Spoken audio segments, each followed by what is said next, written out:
ফেনীবাসী কেমন আছেন সবাই? আলহামদুলিল্লাহ, আমিও ভালো আছি। আমি শুকরিয়া জানাই যে যুবক ভাইরা তোমরা এসেছো। যেখানে আমি যাই আলহামদুলিল্লাহ যুবকদের ঢল নামে। আলহামদুলিল্লাহ আজকে শুনলাম যে মোট 8টা প্যান্ডেল। কয়টা? এটা হচ্ছে সেন্ট্রাল প্যান্ডেল। ওই 8টা প্যান্ডেলে 8টা প্রজেক্টর দেয়া। 8টা প্যান্ডেলে কি মহিলারা? 6টায় মহিলা আর বাকি 2টায় পুরুষ। আর এটা হচ্ছে সবচেয়ে বড় প্যান্ডেল। আলহামদুলিল্লাহ পড়বেন না? এগুলো হচ্ছে ইসলামের ভিক্টরির সাইন। ভিক্টরি, বিজয়। বিজয় দেয় কে? তো এটা আবার অনেকের চক্ষুশূলের কারণ। ইসলামের পক্ষে এত মানুষের গণজোয়ার অনেকে আবার সহ্য করতে পারে না। সহ্য করতে পারে না, অনেকে মেনে নিতে পারে না। এদের চুলকায়।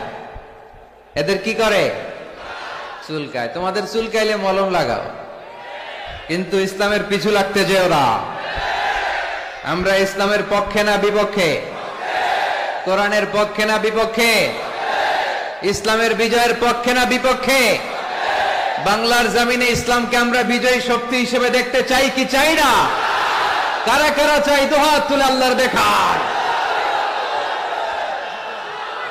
মাশাআল্লাহ, দেখেছি, সবাইকে দেখেছি।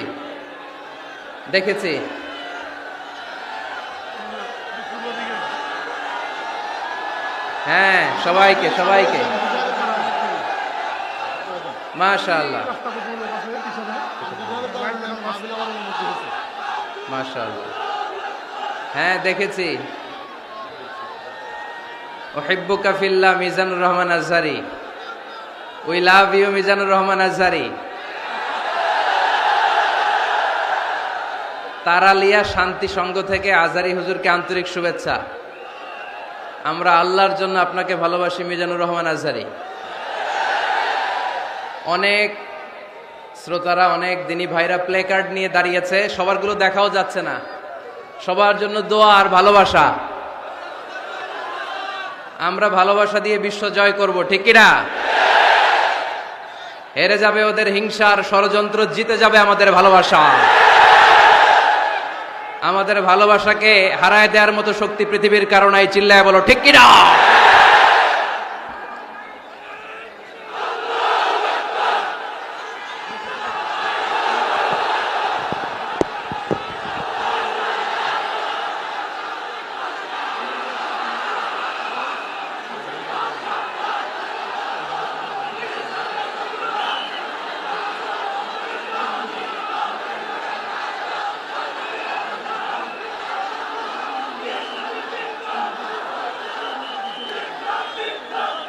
মাশাআল্লাহ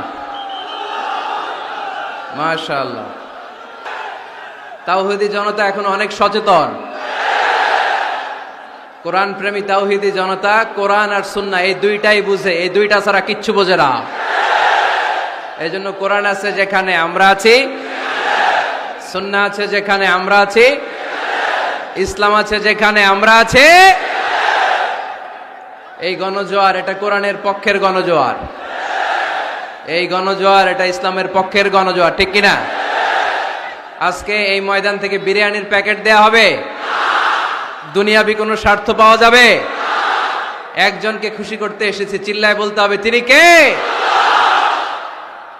এজন্য গণজোয়ার আটকানো যায় না। আপনারা বানের পানি যখন ছুটতে শুরু করে দেখছেন আপনারা? ওইটারে আটকানো যায়?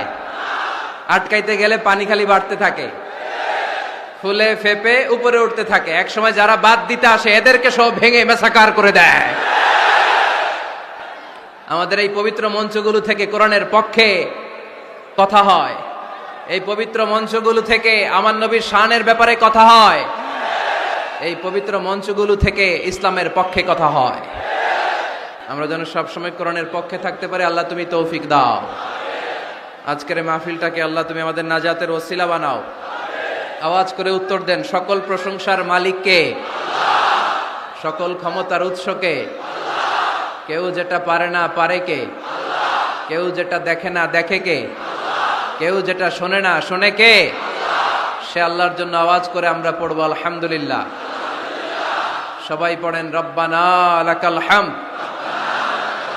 হামদান কাসীরান তাইয়িবান মুবারাকান ফীহি ইয়া রাব্বি লাকাল হামদু কামা ইয়ানবাগি লিজালালি ওয়াজহিকা ওয়া আযীমি সুলতানিকা লাকাল হামদু বিল ঈমান লাকাল হামদু বিল ইসলাম লাকাল হামদু বিল কুরআন। আমরা প্রশংসা করলাম কার? সব সময় প্রশংসা করব কার? আমরা যেন মনিবের, আমার রব্বে করিমের, আল্লাহ রব্বুল ইজ্জা ওয়াল জালালের প্রশংসা যেন বেশি বেশি করতে পারে। আল্লাহ তুমি তৌফিক দাও। আরো জোরে পড়েন আমিন। উত্তর কাশিমপুর মডেল দাখিল মাদ্রাসার উদ্যোগে আজকের এই বিশাল তাফসীরুল কোরআনের মাহফিল। মাদ্রাসাটা কোন দিকে? এই পাশেই। সময় সকাল 10টা থেকে দিয়ে রাখছেন, তো এদেরকে তো কষ্ট দিচ্ছেন আপনারা।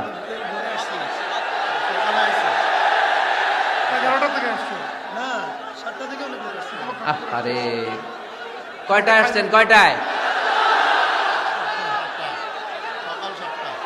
সকাল 7টায়, কেউ 8টায়। এরা একেবারে 7টার দিকে আসছে। ময়মনসিংহ থেকে ভাড়া করে আনছেন না এদেরকে? হ্যাঁ, ভাড়া করে আনা হয়েছে নাকি? একজনকে খুশি করার জন্য আমরা আসি, চিল্লায় বলতে হবে তিনি কে? আল্লাহ। আমার যে ভাইগুলো এই কষ্ট করে সকাল থেকে বসে আছে, আমরা এই ভাইদের জন্য দোয়া করি আল্লাহ তাআলা আজকের এই মহামিলন মেলাকে কবুল করুক, এই প্রোগ্রামকে আমাদের নাজাতের ওসিলা বানাক। এখানে যেমনি একসাথে বসলাম, জান্নাতেও যেন একসাথে থাকতে পারে আল্লাহ তৌফিক দান করেন। আজকের এই প্রোগ্রামের সভাপতিত্ব করছেন আলহাজ হযরত মাওলানা মশিউর রহমান খন্দকার সাহেব, প্রতিষ্ঠাতা পরিচালক অত্র মাদ্রাসা ও প্রিন্সিপাল পাঠাননগর আমিনিয়া ফাজিল ডিগ্রি মাদ্রাসা ছাগলনাইয়া। আসছে হুজুর? আচ্ছা আচ্ছা, আসেন। মাশাআল্লাহ, ফেনীর নেতারা কোরআনের পক্ষে, ঠিক কিনা? 64 জেলার সব নেতাগুলো কোরআনের পক্ষে থাক, আমরা চাই কি চাই না? বাংলার 56,000 বর্গ মাইলের প্রতিটা ইঞ্চি মাটি কোরআনের ঘাঁটি হোক, আমরা চাই কি চাই না? আমরা এই বাংলাদেশে কোরআনের ঘাঁটি গড়তে চাই, আমরা ইসলামকে বিজয়ী শক্তি হিসেবে দেখতে চাই, ঠিক কিনা? এরপরে আমার নানা ভাই আছেন পাশে, ডক্টর শামসুদ্দিন আমার নানা ভাই, তারপর ডক্টর মোজাম্মেল হক আজহারি আছেন, তারপরে এই যে এয়ারপোর্টে গেলে ভাই ভিআইপি লাউঞ্জে খুব সময় দেন, এরকম অনেকে আছেন। সব ওলামা হযরতের নাম যদি আমি বলতে পারতাম ভাল লাগতো। আইম্মাতুল মাসাজিদ, মসজিদের ইমাম সাহেবেরা, মুয়াজ্জিন সাহেবেরা, খতিব সাহেবেরা, কওমি মাদ্রাসার মুহতামিম সাহেবরা, আলিয়া মাদ্রাসার প্রিন্সিপাল হুজুরেরা, স্কুল কলেজ ইউনিভার্সিটির শিক্ষকেরা, পর্দার আড়ালে মায়েরা বোনেরা, আপামর তৌহিদি জনতা, আর আমার কলিজার টুকরা যুবক ভাইয়েরা, সব যুবক, বেশিরভাগ যুবক, মাশাআল্লাহ মাশাআল্লাহ মাশাআল্লাহ। আমাদের হাতে সময় খুব কম, সামনে এশার আজান, এই আজানের আগ পর্যন্ত আমরা কিছু কথা শুনবো ইনশাল্লাহ। পড়েন, আওয়াজ করা যাবে না, এখন আমি আওয়াজ শুনতে পাচ্ছি, আওয়াজ করা যাবে না। দেখেছি, সবাইকে দেখেছি, মাশাআল্লাহ। হ্যাঁ দেখলাম, হ্যাঁ শুরুতেই হাত নাড়িয়ে শুভেচ্ছা জানিয়েছি, বারবার করা যাবে না, দেখলাম সবাইকে। থামতে হবে এবার। মাশাআল্লাহ, ফেনের ছেলেরা অনেক ভদ্র,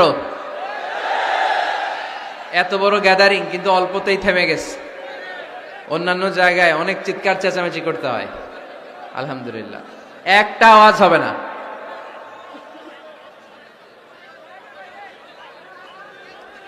আমি বলেছি একটা আওয়াজ হবে না। ওই যে আমি একটা আওয়াজ হবে না বলছি, ওরা দুইটা আওয়াজ করতেছে। আওয়াজ করবেন না, না, নো সাউন্ড। আজকে আমরা সূরাতুল হুজরাত থেকে কথা শুনবো। কোন সূরা থেকে? হুজরাত। সবাই বলেন হুজরাত। হুজরাত শব্দটা হুজরা শব্দের প্লুরাল, অর্থ হচ্ছে কামরা। মসজিদে ইমাম সাহেবের হুজরা আছে না নাই? ইমাম সাহেবের কামরা আছে না? আছে। তো আল্লাহ রাসূল সাল্লাল্লাহু আলাইহি সাল্লামের এরকম হুজরাখানা ছিল। এট এ টাইমে আল্লাহর হাবিব সাল্লাল্লাহু আলাইহি সাল্লামের 9টা হুজরাখানা ছিল, যেখানে 9 জন বিবি বসবাস করতেন। কিছু বেদুইন লোকজন এসে কেমন করে বিশ্বনবী সাল্লাল্লাহু আলাইহি ইসলামের সাথে আচরণ করতে হবে এটা জানতো না। তাদের মধ্যে সভ্যতা ভব্যতার ছোঁয়া স্পর্শ লাগেনি। পরে আমরা নিজেরা নিজেদেরকে যেমনে ডাকি, তারাও এসে বিশ্বনবীকে এভাবে ডাকা শুরু করলো। কারো নাম যদি হয় আব্দুল্লাহ, আব্দুল্লাহর বন্ধু তারা ডাকবে এই আব্দুল্লাহ। কারো নাম যদি হয় করিম, তার বন্ধুটা ডাকে এই করিম। কারো নাম যদি হয় আবু বকর, তার বন্ধুটা ডাকে এই আবু বকর। কিন্তু বিশ্বনবী সাল্লাল্লাহু আলাইহি ইসলামকে কি এই মুহাম্মদ এভাবে ডাকা যাবে? না, ডাকা যাবে না। যদিও তিনি মানুষ, কিন্তু অসাধারণ মানুষ। যদিও তিনি নবী, তিনি মহানবী। তিনি সব নবীদের নবী, ঠিক কিনা? As a father, as a teacher, as a commander, as a lawgiver, as a lawmaker, Muhammad is the superman of the world. সুবহানাল্লাহ পড়েন। আমার নবীর চাইতে শ্রেষ্ঠ কোনো মানুষ গোটা বিশ্বে দ্বিতীয়টা হতে পারে না। আমার নবীর চাইতে দ্য মোস্ট ট্রাস্টওয়ার্দি পার্সোনালিটি, বিশ্বস্ত মানুষ এই পৃথিবীতে হতে পারে না। সে কোন বন্ধু বলো বড় বিশ্বস্ত, সে কোন বন্ধু বলো বেশি বিশ্বস্ত, কার কাছে মন খুলে দেয়া যায়, কার কাছে প্রাণ খুলে দেয়া যায়, হওয়া যায় অতি আশ্বস্ত, তার নাম আহমদ বড় বিশ্বস্ত। সুবহানাল্লাহ পড়েন। আল্লাহ শিখাতে চাইলেন, এই বেদুইন লোকেরা সাবধান, যাকে তোমরা ডাকছো তিনি সাধারণ মানুষ নন। তাকে ইয়া মুহাম্মদ উখরুজ ইলাইনা, এ মুহাম্মদ এই ঘর থেকে বের হয়ে আসো, এমন করে বেয়াদবের মতো ডাকা যাবে না। বিশ্বনবী সাল্লাল্লাহু আলাইহি ইসলামকে ডাকতে হবে ইয়া নবী আল্লাহ, ওনাকে ডাকতে হবে ইয়া রাসূল আল্লাহ, ওনাকে ডাকতে হবে ইয়া হাবিব আল্লাহ, ঠিক কিনা? শিষ্টাচার শিক্ষা দিলেন। আল্লাহ বুঝাতে চাইলেন, তোমরা যদি অপেক্ষা করতে অনেক ভালো হতো। ওয়ালাউ আন্নাহুম সাবারু হাত্তা তাখরুজা ইলাইহিম লাকানা খায়রাল লাহুম। আল্লাহর হাবিব সাল্লাল্লাহু আলাইহি ইসলাম দুপুরের খাবার খেয়ে গড়াগড়ি করছিলেন। আল কাইলুলা, টসিং এন্ড টার্নিং, এপাশ ওপাশ করা। শীতকালে দুপুরের খাবার খেয়ে বিছানায় শুইলে আরাম আছে না নাই? এটাকে কাইলুলা বলে। আল্লাহর হাবিব সাল্লাল্লাহু আলাইহি ইসলাম যখন কাইলুলা করছিল, ঠিক তখন লোকগুলো ডাকতে আরম্ভ করলো, ইয়া মুহাম্মদ উখরুজ ইলাইনা, হে মুহাম্মদ আসো। আল্লাহ বললেন, খবর দাও, আমার নবীকে এইভাবে ডাকা যাবে না, বরঞ্চ আমার নবীকে তোমরা ডাকবে ইয়া নবী আল্লাহ, ইয়া রাসূল আল্লাহ, ইয়া হাবিব আল্লাহ বলে। সুবহানাল্লাহ পড়েন। আল্লাহর হাবিব সাল্লাল্লাহু আলাইহি ইসলাম যতক্ষণ না বের হয়ে আসে তোমাদের অপেক্ষা করা উচিত, সবর করা উচিত। আমরা অনেক সময় সবর করি না। ব্যাপার কি? আওয়াজ আবার বাড়তেছে কেন? এদিকে মাইকম্যান কই? মাইকম্যান এদিকে আসো তো, মাইকম্যান এদিকে আসো, আমার কাছে আসো। ভাই আওয়াজ করবেন না, এই আওয়াজ থামাতে থামাতেই এশার আজান হয়ে যাবে, আমি চলে যাব, আলোচনা শেষ, আমি চলে যাব। উপরে উঠাও, একটু উপরে, এদিকে এদিকে। আমি একটা কথা শুরু করলে এখানে চিৎকার চেঁচামেচি, আমি থামাবো, আবার শুরু করলে এটা হয় না। অল্প কয়েক মিনিট, লম্বা চোরা বক্তব্যের সুযোগও নাই। এশার আজান হবে একটু পরে, একটু উপরে উঠাও। আমি চাই পিন পতন নীরবতা। আরেকটু আরেকটু, ব্যাস, আবার তো নিচে নেমে যাও। আওয়াজ করো না, আওয়াজ করো না ভাই, আওয়াজ করো না।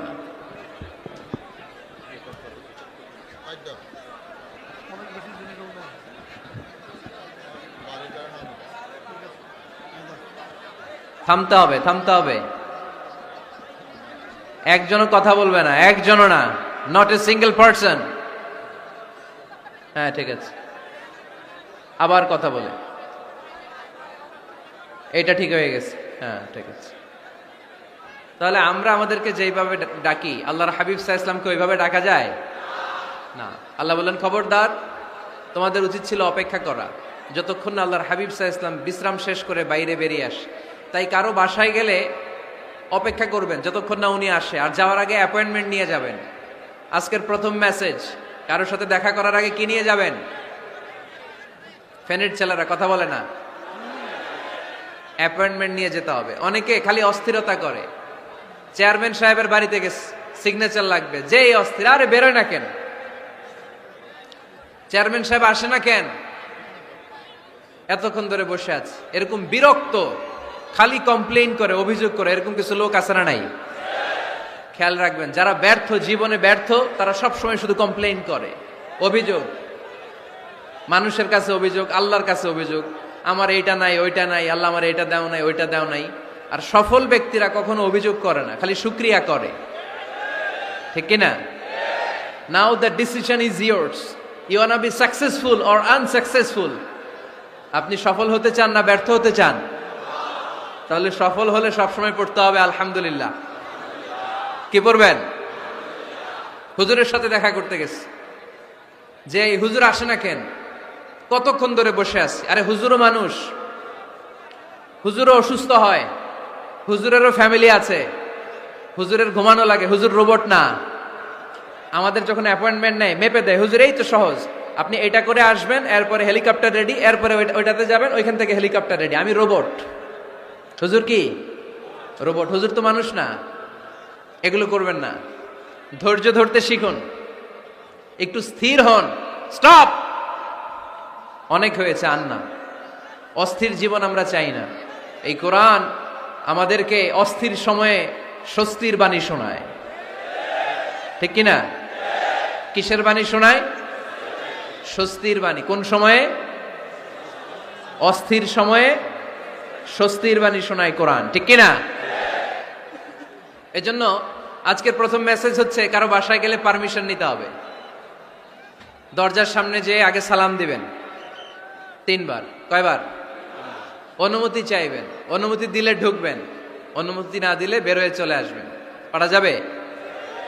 এজন্য রব্বুল আলামিন বলেন, ইয়া আইয়ুহাল্লাযীনা আমানু লা তাদখুলু বুয়ুতান গায়রা বুয়ুতিকুম হাত্তা তাস্তানিসু ওয়া তুসাল্লিমু আলা আহলিহা যালিকুম খায়রুল লাকুম লাআল্লাকুম তাযাক্কারুন। সুবহানাল্লাহ পড়েন।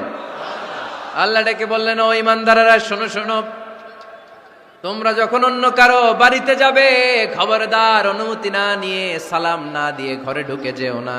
দরজার সামনে দাঁড়িয়ে থাকো, দরজার সামনে দাঁড়িয়ে দাঁড়িয়ে 3 বার অনুমতি চাও, তারপরে সালাম দাও। অনুমতি দিলে ঢুকবা, নচেত চলে যাবা, ঠিক কিনা?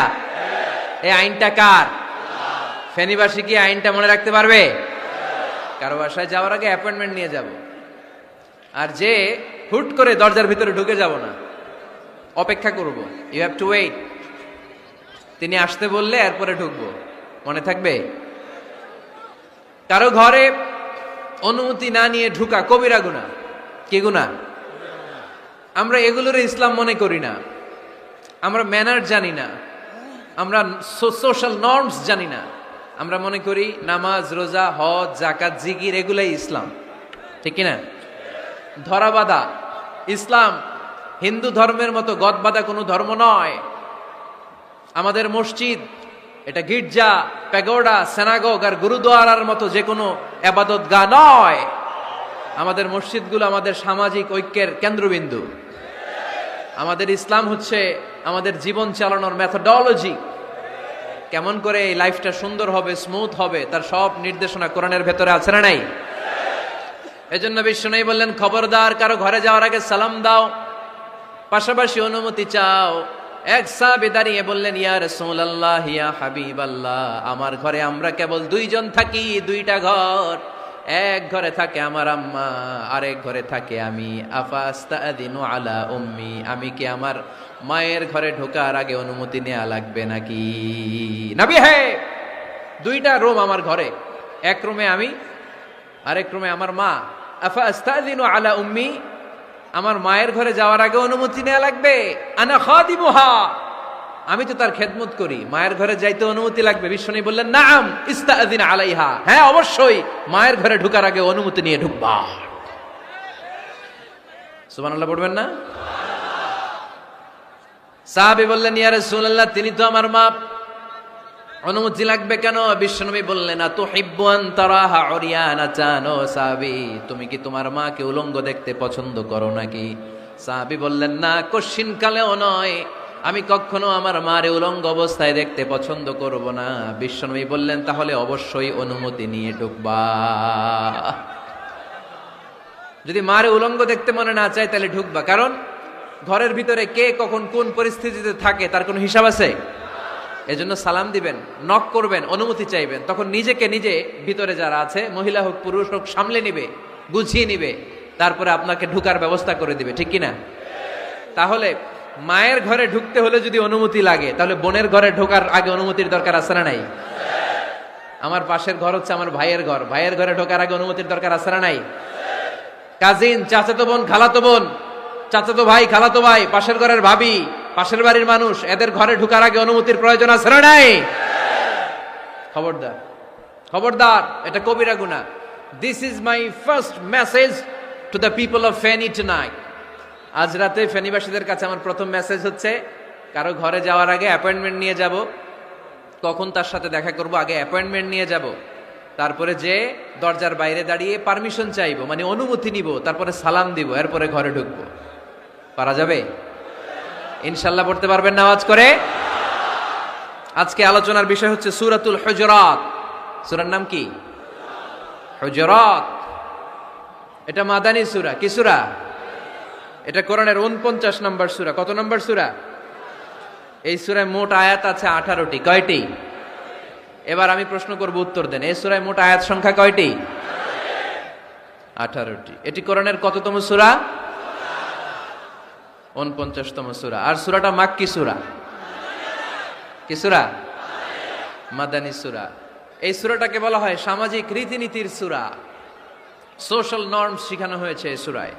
কেমন করে সমাজের শান্তি শৃঙ্খলার ভারসাম্য অক্ষুণ্ণ থাকবে সে ব্যাপারে এই সূরাতে আল্লাহ তাআলা কিছু দিক নির্দেশনা দিয়েছেন। আমাদের সমাজের ভারসাম্য ঠিক নাই, শান্তি নাই, সুশৃঙ্খলা নাই, শুধু মারামারি, জিঘাংসা, কিলাকিলি, হিংসা, বিদ্বেষ, বিশৃঙ্খলা। এই হিংসা, বিদ্বেষ, বিশৃঙ্খলা, মারামারির বিপরীতে সমাজের সাম্য, ভ্রাতৃত্ব, ভালোবাসা, সুশৃঙ্খলা আর ভারসাম্য কিভাবে অক্ষুণ্ণ রাখা যায়, সেজন্য আল্লাহ তাআলা এই সূরার ভেতরে 10টা গাইডলাইন দিয়েছেন। কয়টা?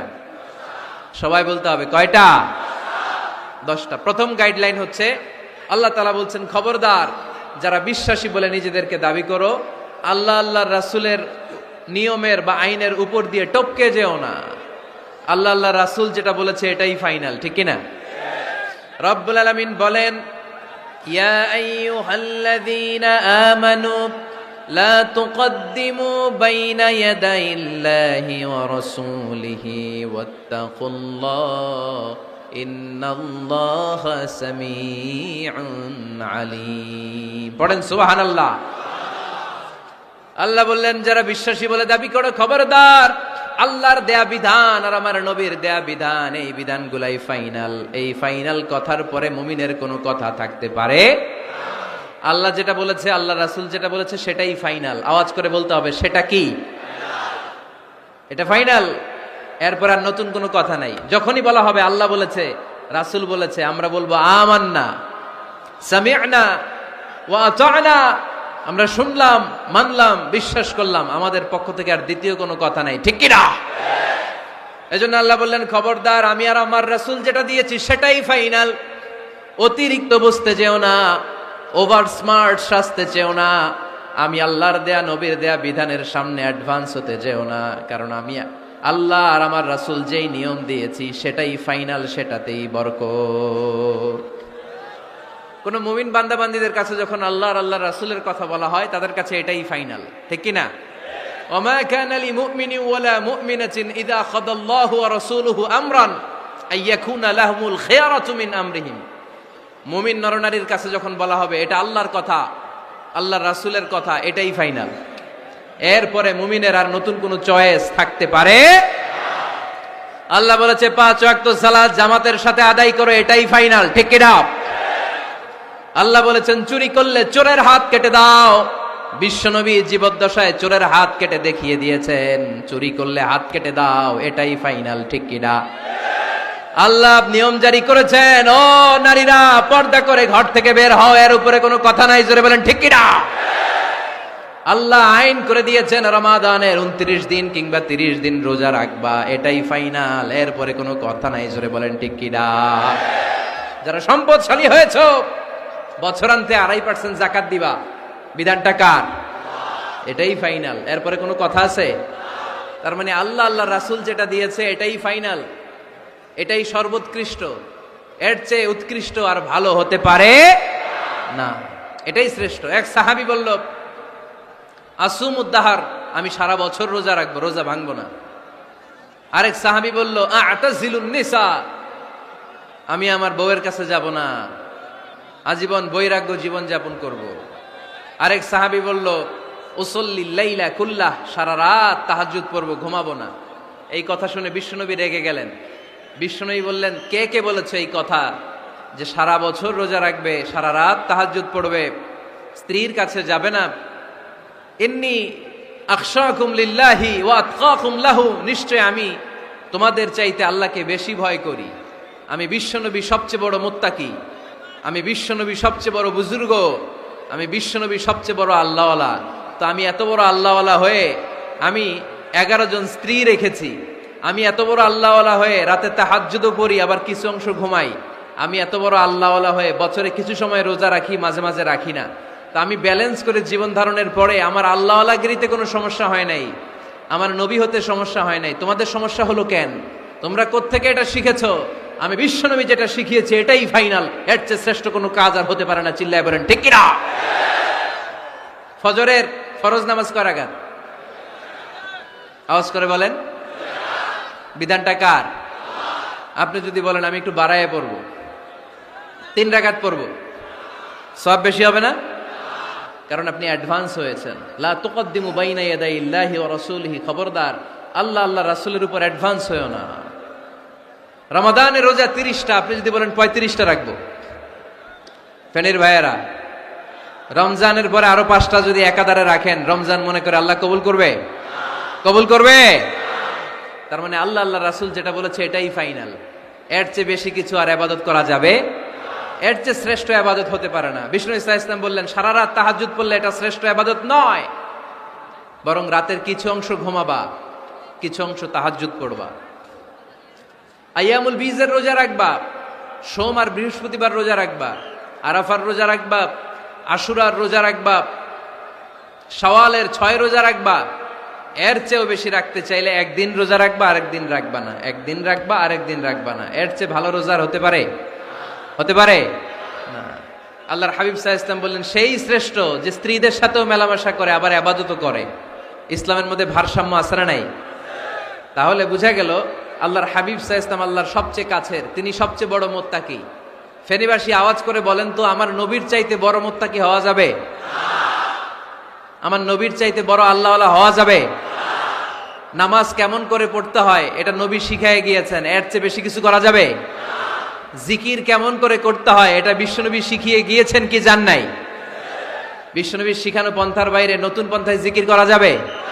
তাহলে আল্লাহ এবং আল্লাহ রাসূল যা শিখিয়েছে এটাই ফাইনাল। আল্লাহ আল্লাহ রাসূলের কথার উপরে আমরা দ্বিতীয় কোনো কথা বলতে চাই না। এটা হচ্ছে 1 নাম্বার গাইডলাইন। সমাজে যদি শান্তি আনতে চান এই গাইডলাইন মানতে হবে। বিশ্বাসীদের জন্য 2 নাম্বার গাইডলাইন হচ্ছে লা তারফাউ আসওয়াতাকুম ফাওকা সাউতিন নবী। খবরদার ওহে বিশ্বাসীরা, নবীর কণ্ঠের চাইতে যেন তোমাদের কণ্ঠ উঁচু হয়ে না যায়। আপনারা কথা শুনতেছেন? মনোযোগ আছে না গেছে?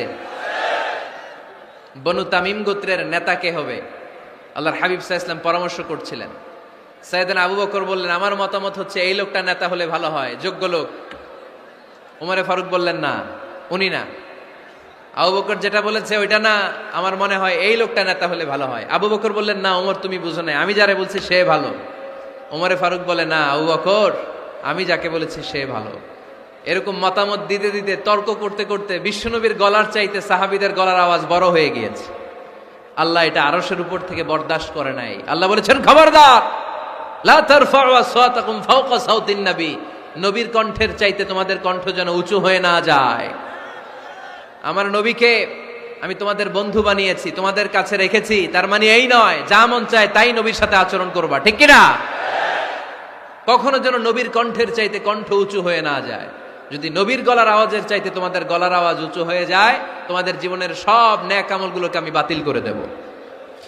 আল্লাহ ধমক দিয়ে বললেন, খবরদার, ইয়া আইয়ুহাল্লাযীনা আমানু লা তারফাউ আসওয়াতাকুম ফাওকা সাওতিন নবী ওয়া লা তাজহারু লাহু বিল কওলি কাজহারি বা'দিকুম লিবা'দিন আন তাহবাতা আ'মালুকুম ওয়া আনতুম লা তাশউরুন। পড়েন সুবহানাল্লাহ। আল্লাহ বললেন, খবরদার, আমার নবীর কণ্ঠের চাইতে যেন তোমাদের কণ্ঠ উঁচু হয়ে না যায়। আমার হাবিবের কণ্ঠের চাইতে তোমাদের কণ্ঠ যদি উঁচু হয়ে যায়, বেয়াদবি হয়ে যাবে, ফলে তোমাদের সব নেক আমল বাতিল করে দিবে কে? এই আয়াত নাজিল হওয়ার পরে সাহাবারা কেউ বিশ্বনবীর সামনে এসে বড় গলায় কথা বলে না, আস্তে আস্তে বলে। কেমনে বলে? ওমরে ফারুক এই আয়াত শুনে এত ভয় পেলেন, তিনি বিশ্বনবীর কাছে কোনো কথা নিয়ে আসলে ফিস ফিস করে বলতেন।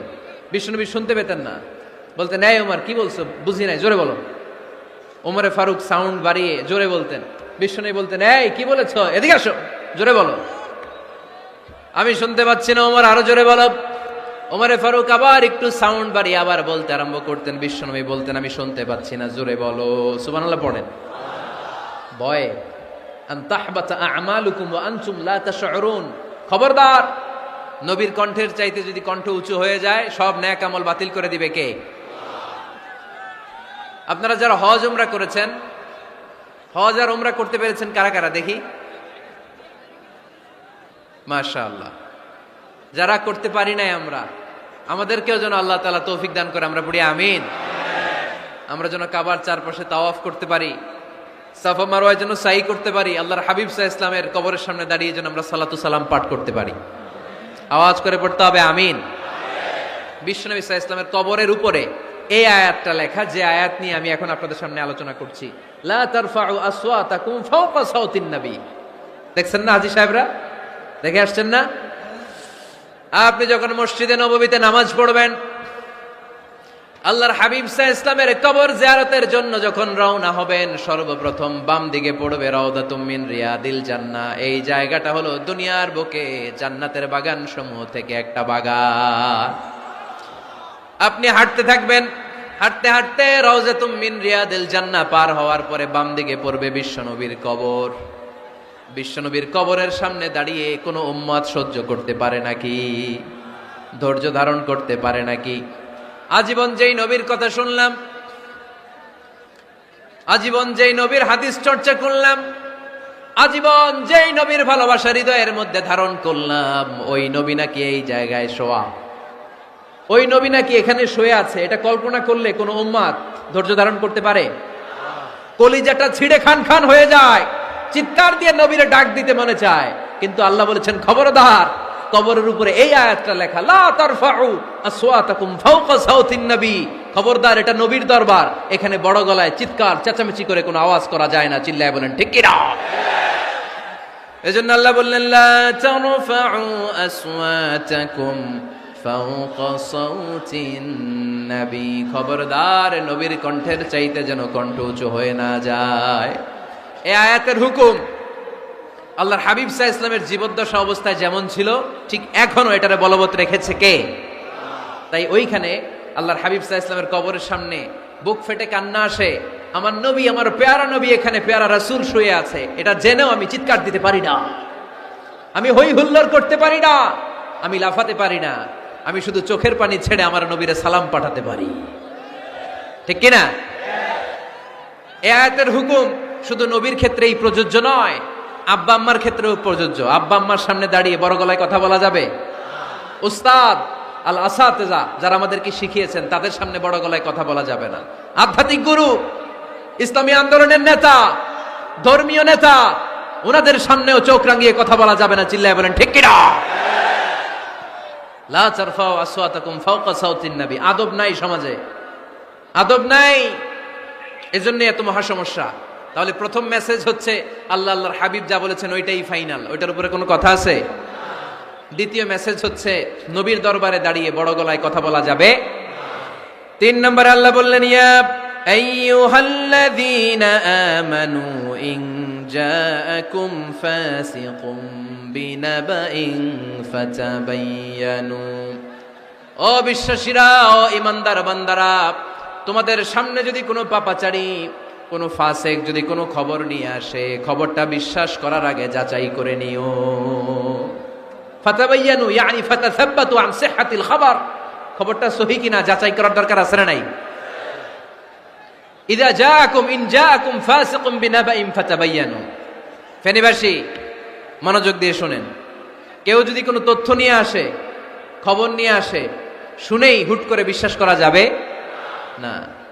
ফেসবুকে প্রায় বিভিন্ন ফেক নিউজ আছে না নাই? রুমর, গুজব আছে না নাই? আমি তখন মালয়েশিয়া, হঠাৎ করে দেখলাম নিউজের মধ্যে অনেকে স্ট্যাটাস দিতে শুরু করেছে যে পেঁয়াজের মতো লবণেরও দাম বেড়ে গেছে। এটা কি সত্য নিউজ না গুজব? জোরে বলেন। গুজব। আসলে কি লবণের দাম বাড়ছিল? বাড়ে নাই, কিন্তু না জেনেই অনেকে শেয়ার দিছে। এজন্য ফেসবুকে কোনো নিউজ যদি আপনি দেখতে পান, শুনতে পান, verify, justify the news whether it's true or wrong. Check, make a cross check and double check regarding the authenticity of the report. এই রিপোর্টটা সঠিক কিনা ভেরিফাই করবেন আগে, তারপরে শেয়ার মারবেন। অনেকে আছে সিলে কান নিয়ে গেছে, শুইনা সিলের পিছনে দৌড়। আগে কি সিলের পিছনে দৌড়াবেন নাকি কানে হাত দিবেন? নিউজ একটা দেখলেই শেয়ার দেয়া যাবে? কি করবেন? যাচাই করবেন। You have to cross check, you have to justify the news, you have to verify the news. আমরা প্রায় নিউজ একটা দেখলেই শেয়ার দেই। হয়তো একটা ভুল নিউজ আপনি শেয়ার দিয়েছেন, এই ভুল নিউজের কারণে পুরো সমাজের মধ্যে গোলমাল, এর দায়ভার আপনার কাঁধেই বর্তাবে। আওয়াজ করে বলেন ঠিক কিনা? এই ভুয়া নিউজগুলোতে আমাদের খুব আগ্রহ। ফেসবুক নিজের মন মতো ব্যবহার করা যাবে না। প্রায় ফেসবুকে অনেক রুমর পাবেন, গুজব, অনেক স্ক্যান্ডাল। অমুক নেতার গোপন ভিডিও ফাঁস। তো অমুক নেতার গোপন ভিডিও ফাঁস, তোর কি হয়েছে? তোর সমস্যা কি? ওইটা তোর শেয়ার দেয়া লাগবে কেন? চিল্লায় বলেন ঠিক কিনা? মানুষের দোষ আমরা গোপন করতে পারি না। মান সাতারা মুসলিমান সাতারাহুল্লাহু ফিদ দুনিয়া ওয়াল আখিরাহ।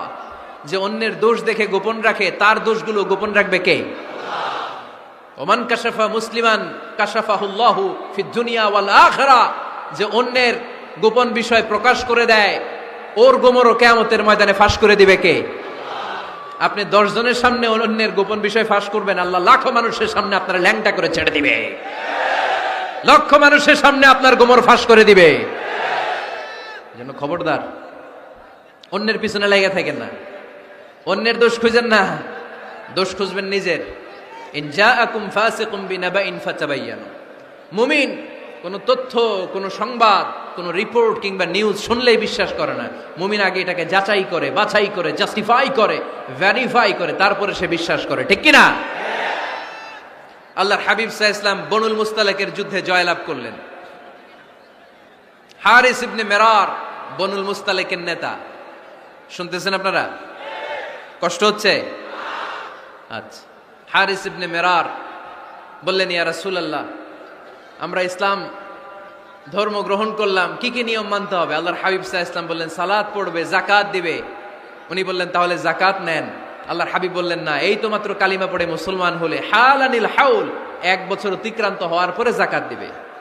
আল্লাহর হাবিব সাল্লাল্লাহু আলাইহি ওয়াসাল্লাম মদিনায় ফিরে আসলেন।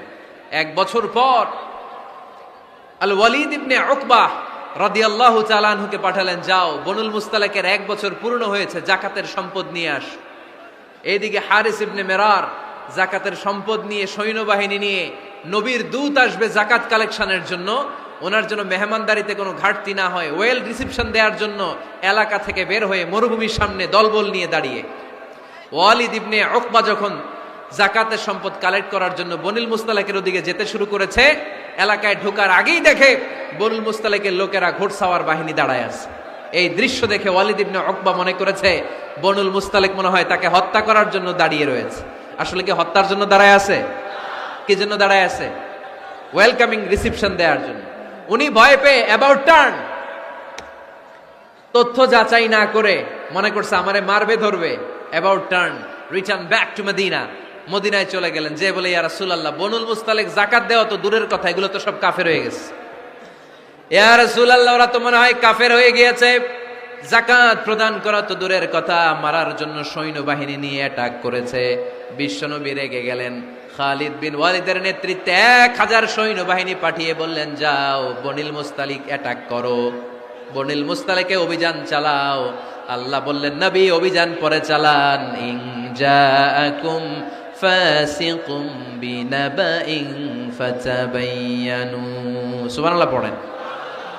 নবী হে, অভিযান পরে চালান।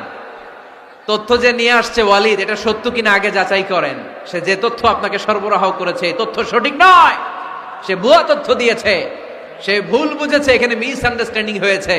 আপনি 1000 সৈন্যবাহিনী পাঠাবেন না। আপনার 1000 সৈন্যবাহিনী যে যদি বনিল মুস্তালিককে অ্যাটাক করে, তাহলে এই অ্যাটাকে কোনো ক্ষয়ক্ষতি হলে সবটার দায়ভার আপনার কাঁধেই বর্তাবে। চিল্লায় বলেন ঠিক কিনা?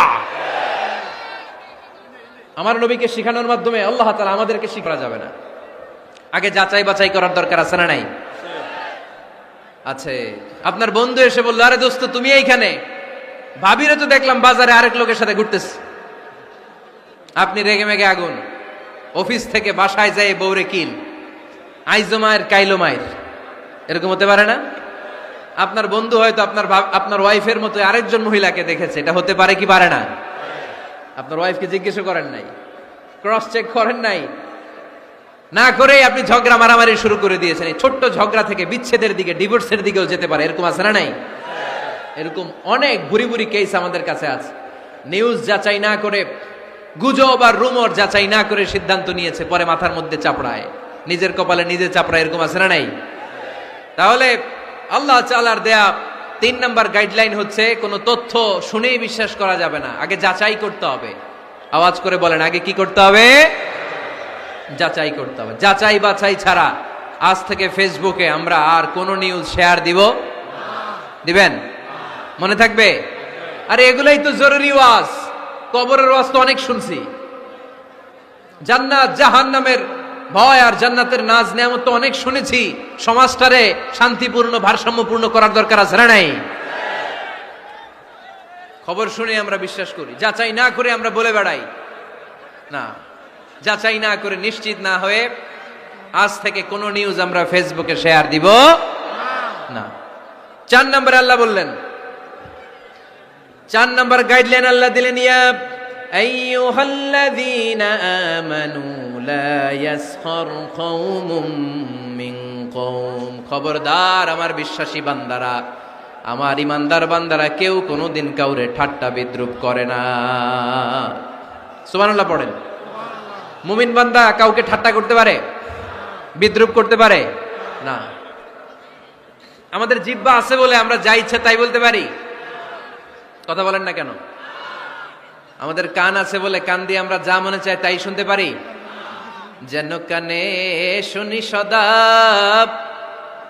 তোমার কালাম, এ খোদা চোখে যেন দেখি শুধু কোরআনের আয়াত। শোনো আমার মুনাজাত, শোনো শোনো ইয়া ইলাহি আমার মুনাজাত, শোনো আমার মুনাজাত। সবাই আওয়াজ করে পড়েন আমিন। লা ইয়াসখার কওমুন মিন কওম। মুমিন বান্দা কখনো অন্য কাউকে ঠাট্টা করবে না। আমার কোনো ভাই মনে কষ্ট পায়, এরকম কোনো ঠাট্টা বিদ্রুপ খোঁচা মেরে পোক মেরে কথা বলা যাবে না। এটা তার চেহারা নিয়ে না, তার পেশা নিয়ে না, তার বংশ নিয়ে না, তার পরিবার নিয়ে না। তার বাবা চুরি করেছে, আমি কি বলতে পারবো তুই চোরের ঘরের চোর? বলে কি বলে না? কেউ একটু মোটা হইলে কয় তুই মোটুর ঘরের মোটু, চোখে কম দেখলে কয় তুই কানার ঘরের কানা। আছে না নাই? না না, স্টপ, থামেন, অনেক হয়েছে, আর না, এগুলো বলা যাবে না। কারো আকৃতি নিয়ে খোটা দেয়া, ঠাট্টা করা, এটা স্বয়ং আল্লাহর সাথে ঠাট্টা করার শামিল, ঠিক কিনা? কারো নাক যদি ছোট হয়, এরে কয় বোচা, তোর নাক বোচা। ফেনীতে আপনারা কি বলেন? হ্যাঁ, তো এই যে যার নাক বোচা হইছে, ও কি নিজে বানাইছে? যার নাক খাড়া, এটা বানাইছে কে? যে কালো, বানাইছে কে? সাদা শুভ্র, বানাইছে কে? তার মানে কারো আকৃতি নিয়ে যদি আপনি ঠাট্টা করেন, স্বয়ং আল্লাহর সাথে ঠাট্টা করলেন। কারণ কেউ কারো চেহারা বানানোর দায়িত্ব পায় নাই। মাতৃগর্ভে থাকতেই আমাদের চেহারার আকৃতিগুলো দান করেছে কে? হুয়াল্লাযী ইউসাউয়িরুকুম ফিল আরহামি কাইফা ইয়াশা লা ইলাহা ইল্লা হুয়াল আজিজুল হাকীম। তিনি এমন সত্তা, তোমরা যখন তোমাদের মায়ের পেটের ভেতরে ছোট্ট একটা ভ্রূণ কণা ছিলা, তখনই তোমাদের চেহারার আকৃতি দিয়েছে কে? মায়ের পেটে থাকতেই কে ছেলে হবে, কে মেয়ে হবে, কে সুশ্রী হবে, কে শ্যামলা হবে, কার নাক লম্বা হবে, কারটা খাটো হবে, এগুলো ফিক্স করে রেখেছে কে? এজন্য কখনো কারো চেহারা, কারো আকৃতি নিয়ে ঠাট্টা বিদ্রুপ করা যাবে না। কারণ এই চেহারা আমরা বানাই নাই, বানাইছে কে? প্রত্যেককে যদি আল্লাহ তাআলা প্রত্যেকের নিজের চেহারা ডিজাইন দেওয়ার সুযোগ দিত, তাহলে আমরা আমাদের চেহারা কি এরকম বানাইতাম? কি করতাম? আপনাকে যদি আপনার চেহারা তৈরি করার ডিজাইন আল্লাহ দিত, যে তুমি যেমন মনে চাই নিজের চেহারাটার ডিজাইন দাও, কেমন বানাতেন নিজেকে? কথা বলেন, কয়েকজন বলেন না? হ্যাঁ, সবচাইতে সুন্দর করে আমি আমার অবয়বটাকে তৈরি করতাম। কোন নারীকে যদি তার চেহারার ডিজাইন তৈরি করার সুযোগ আল্লাহ দিতেন, সে নারী তাকে বিশ্ব সুন্দরী করে তৈরি করত, ঠিক কিনা? এটা আল্লাহ আমাদেরকে দেয় নাই, এটা আল্লাহ তাআলা নিজ হাতে রেখেছে, নিজে করেছে। তাই কারো আকৃতি নিয়ে ব্যঙ্গ করলে স্বয়ং আল্লাহর সাথে ব্যঙ্গ করার শামিল। চিল্লায় বলেন ঠিক কিনা? সাইয়েদনা ইবনে মাসউদ রাদিয়াল্লাহু তাআলা আনহুর পায়ের নলা ছিল চিকন। হাদিসে এসেছে দাকিকুস সাকাইন, ওনার পা দুইটা ছিল চিকন। খেজুর পাড়ার জন্য ইবনে মাসউদ রাদিয়াল্লাহু তাআলা আনহু যখন খেজুর গাছে উঠলেন, সাহাবারা সাইয়েদনা ইবনে মাসউদের পা দেখে হাসাহাসি শুরু করে দিল। বিশ্বনবী বললেন, খবরদার খবরদার, ইবনে মাসউদের চিকন পা দেখে তোমরা হেসো না। ইবনে মাসউদের চিকন পা দেখে তোমরা হাসো। কিয়ামতের ময়দানে ইবনে মাসউদের এই চিকন পা গুলো যদি মিজানের পাল্লায় রেখে দেওয়া হয়, এই পা দুইটার ওজন উহুদ পাহাড়ের চেয়ে ওজনওয়ালা হয়ে যাবে। এজন্য খবরদার, জিহ্বা আছে বলেই যে কোনো কমেন্ট করবেন না। এই আবার কি হইছে দেখি, আওয়াজ কেন? হ্যাঁ, আর কি দেখবেন? এখনই তো বিদায় নেব আমি, চুপ করেন না, এবার থামেন। জিহ্বা আছে বলেই যে কোনো ধরনের মন্তব্য করা যাবে না। আল্লাহর হাবিব সাল্লাল্লাহু আলাইহি ওয়াসাল্লাম বলেছেন, মাইয়াদমান লি মা বাইনা লিহিয়াইহি ওয়া মা বাইনা রিজলাইহি আদমান লাহুল জান্নাহ। ও আমার উম্মতেরা, তোমাদের মধ্য থেকে কেউ যদি আমাকে দুইটা অঙ্গের গ্যারান্টি দেয়, কয়টা অঙ্গের? সবাই বলতে হবে, কয়টা? আমার কোন উম্মত যদি আমাকে দুইটা অঙ্গের গ্যারান্টি দেয় যে তারা এই দুই অঙ্গের পাপ করবে না, আমি তাদেরকে জান্নাতের গ্যারান্টি দেই। এক নম্বরে মা বাইনা লিহিয়াইহি, দুই চোয়ালের মাঝখানে যা থাকে মানে জিহ্বা। আমার কোন উম্মত যদি আমার গ্যারান্টি দেয় জিহ্বা দিয়ে কোনো মিথ্যা বলবে না, কাউরে বাজে কথা বলবে না, ঠাট্টা বিদ্রুপ করবে না, জিহ্বা দিয়ে যে এই পাপ কাজগুলো হয় এগুলো করবে না, আর দুই রানের মাঝখানে যে অংশ আছে লজ্জাস্থান, এই দুইটা অঙ্গের গ্যারান্টি যদি আমার কোন উম্মত আমারে দেয়, আমি আমার ওই উম্মতকে জান্নাতের গ্যারান্টি দিয়ে দেব। খবরদার ফেনীবাসী, খবরদার। মন চাইলেই যা মনে চাই মুখ দিয়ে বলা যাবে। আমার রাসূল সাল্লাল্লাহু আলাইহি ওয়াসাল্লামের 11 জন স্ত্রী, এর মধ্যে একজন স্ত্রী ছিলেন একটু স্থূল আকৃতির, মানে মোটা। কি ছিলেন জানেন? ওই স্ত্রীর নাম কি? সফিয়া। কি নাম? সফিয়া বিনতে হুয়াই ইবনে আখতাব। উনি আল্লাহর হাবিব সাল্লাল্লাহু আলাইহি ওয়াসাল্লামের সব স্ত্রীদের মধ্য থেকে একটু স্থূলকার ছিলেন, একটু ফেটি ছিলেন, মোটা ছিলেন। আম্মা জান আয়েশা একবার ওনার প্রতি রেগে আল্লাহ রাসূল সাল্লাল্লাহু আলাইহি ইসলামের কাছে বিচার দিলেন যে আপনার মুটি বউ, মুটকি বউ। আল্লাহর হাবিব সাল্লাল্লাহু আলাইহি ইসলাম এই কথা শুনে রেগে গেলেন। আয়েশা, এটা তুমি কি বললা? তুমি সফিয়ারে মুটি বলে গালি দিলা। লাকাদ কুলতিলা কালিমাতান লাউ মুজিজাতহু লা মাসাজাতিল বাহর। আয়েশা, তুমি এমন একটা কথা সফিয়ার শানে বলেছো, এই কথাটাকে যদি সাগরের মধ্যে ঢেলে দেওয়া হয়, এই কথাটার তিক্ততা আর পঙ্কিলতা পুরো সাগরের নীল পানিকে মুহূর্তে কালো করে দিবে। এজন্য খবরদার, জিহ্বা সামলান। সাহাবারা রাদিয়াল্লাহু তাআলা আনহু আজমাইন, ওনারা জিহ্বা ধরে মাঝে মাঝে জিহ্বার মধ্যে বাড়ি দিতেন আর কাঁদতেন আর বলতেন, জিহ্বা, তোর কারণে কিয়ামতের দিন আমরা আল্লাহর কাছে ধরা খেয়ে যাব। মুমিন চাইলেই এই মুখ দিয়ে যা মনে চায় বলতে পারে। তাহলে 4 নাম্বার গাইডলাইন হচ্ছে লা ইয়াসখার কওমুন মিন কওম, কোন বিশ্বাসী বান্দা কখনো অন্য বিশ্বাসী বান্দাকে ঠাট্টা বিদ্রূপ করতে পারবে। 5 নম্বরে আল্লাহ বললেন ওয়ালা তালমিজু আনফুসাকুম, খবরদার অন্যের দোষ খুঁজবা না। ও আমার বিশ্বাসী বান্দারা, নিজের দোষ খোঁজো, অন্যের দোষ খোঁজো না। দেখেন, সমাজটারে শান্তিপূর্ণ বানানোর জন্য আল্লাহর পক্ষ থেকে কি সুন্দর মোরাল এন্ড এথিক্যাল ইনস্ট্রাকশনস, কি চমৎকার গাইডলাইন। অন্যকে ঠাট্টা করো না। ওয়ালা তালমিজু আনফুসাকুম, নেভার ডিফেম ইচ আদার, একে অপরের দোষ খোঁজো না, নিজের দোষ খোঁজো। কার দোষ খুঁজবেন? আরো জোরে বলতে হবে, কার দোষ খুঁজবেন? অন্যের দোষ খোঁজা যাবে? কিছু লোক আছে দেখবেন সারা দিন চায়ের দোকানে বসে এই বাড়িতে এই সমস্যা, ওই বাড়িতে এই সমস্যা, ওই বাড়িতে এই সমস্যা, তোর বাড়িতে কি সমস্যা? কিছু লোক আছে এই হুজুরের এইটা খারাপ, এই হুজুরের ওইটা ভালো না, এইটা খারাপ, এইটা সমস্যা, এটা সমস্যা, তোর কি সমস্যা? তোর সমস্যা তুই খুঁজে বের কর, নিজের সমস্যা খুঁজে বের কর। যে নিজে নিজের সমালোচনা করতে পারে সেই সর্বাপেক্ষা বুদ্ধিমান। এজন্য খবরদার আমার কলিজার টুকরা যুবক ভাইয়েরা, কখনো কাউকে ব্যঙ্গ করে, বিদ্রূপ করে, ছোট করে কোনো মন্তব্য করা যাবে না। কখনো অন্যের দোষ খোঁজা যাবে না।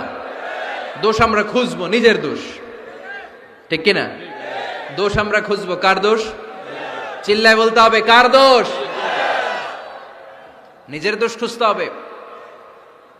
যারা নিচু মনের মানুষ, এরা মানুষের দোষ নিয়ে কথা বলে। Small people talk about people, average people talk about things and stories, and great people talk about ideas.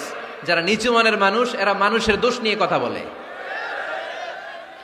যারা মাঝারি ধরনের মানুষ, এরা এলাকার ঘটনা বিভিন্ন বিষয় নিয়ে কথা বলে। আর যারা বড় মনের মানুষ, এরা আইডিয়া নিয়ে কথা বলে। তারা তাদের আইডিয়াকে কাজে লাগিয়ে সমাজটারে পাল্টে দিতে চায়। যুগ জামানা পাল্টে দিতে চাই না অনেকজন, এক মানুষই আনতে পারে জাতির জাগরণ। এক মানুষই বিপদকালে বাঁচায় কাফেলায়, ক্ষুদ্র ডিঙ্গি বাঁচায় জাহাজ অসীম দরিয়ায়। এজন্য নিজেকে শুধরাতে হবে। ওয়ালা তালমিজু আনফুসাকুম, অন্যের দোষ খোঁজো না, নিজের দোষ খোঁজো। তাহলে ফেনীবাসীরা, এই হোক আমাদের স্লোগান, আমরা নিজেদের দোষ খুঁজবো বেশি, অন্য কারো দোষ কখনো খুঁজবো। আপনি নিজে ঠিক হয়ে যান, দুনিয়া এমনি ঠিক হয়ে যাবে। নিজে ঠিক তো দুনিয়া ঠিক। নিজেকে শুধরান। অন্যের দোষ দেখে তো আমার লাভ নাই। ও কি করছে এটা ও জবাব দিবে, আমি কি করেছি আল্লাহর সুপ্রিম কোর্টের কাঠগড়ায় সেদিন আমাকে জবাব দিতে হবে। চিল্লায় বলো ঠিক কিনা? এজন্য অন্যের দোষ যেন আমরা না খুঁজি, নিজেকে যেন পরিবর্তন করি। পরিবর্তন করতে রাজি আছি তো সবাই? পরিবর্তনের অগ্রনায়ক হতে রাজি আছি তো সবাই? সিদ্ধান্ত নিতে হবে, শক্ত সিদ্ধান্ত। দাঁড়াতে হবে, সৈনিকের মতো দাঁড়াতে হবে, ঠিক কিনা? আধারে ভয় পেও না, আলো আছে আড়ালে, অন্ধকার পালিয়ে যাবে তুমি উঠে দাঁড়ালে। নিজেকে দাঁড়াতে হবে, নিজের সাথে নিজের শক্ত বোঝাপড়া করতে হবে। অন্যের দোষ খোঁজার সময় আমাদের নাই। চিল্লায় বলো ঠিক কিনা? দোষ খোঁজা যাবে না, নিজের দোষ নিজের আমরা খুঁজবো। বসেন বসেন। কে ঢুকছে এখানে? হ্যাঁ, কারেন্টে শক করছে। সাপ, সাপ আওয়াজ শুনতে আসে।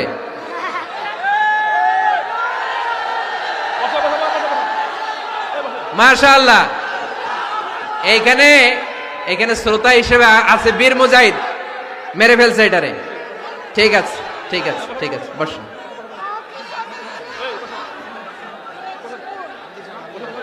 এখনো কথা বাকি, বসেন। একটা আওয়াজ হবে না, একটা আওয়াজ হবে না, আবার আওয়াজ হয় এখানে। তাহলে ফেনীর ভাইয়েরা অন্যের দোষ খুঁজবে না, নিজের দোষ খোঁজা যাবে? যাবে যাবে? ক্লান্ত হয়ে গেছেন? কষ্ট হচ্ছে? তারপরে 7 নম্বরে আল্লাহ বললেন ওয়ালা তানাবাজু বিল আলকাব, ওয়ালা তানাবাজু বিল আলকাব। এই ছেলেরা, এই আমি এখনই উঠে যাব, বিদায় নিচ্ছি, বসো। বসেন ভাই, বসেন। এগুলো অনেক জরুরি কথা, মনোযোগ দিয়ে শুনেন। ওয়ালা তানাবাজু বিল আলকাব, মানুষকে মন্দ নামে ডেকো না। অনেকের নাম চেঞ্জ করে ডাকি, আছে না নাই? না, আমার কলিজার টুকরা ফেনীর ভাইয়েরা, আজ থেকে কখনো কারো নাম চেঞ্জ করে আমরা ডাকবো না। যে নামে তাকে ডাকলে সে খুশি, আমরা ওই নামে ডাকবো, পারবো তো? কারণ প্রত্যেকের নামটা প্রত্যেকের কাছে বড্ড দামি, প্রত্যেকের নামটা প্রত্যেকের কাছে বড্ড প্রিয়। আপনার নাম কি?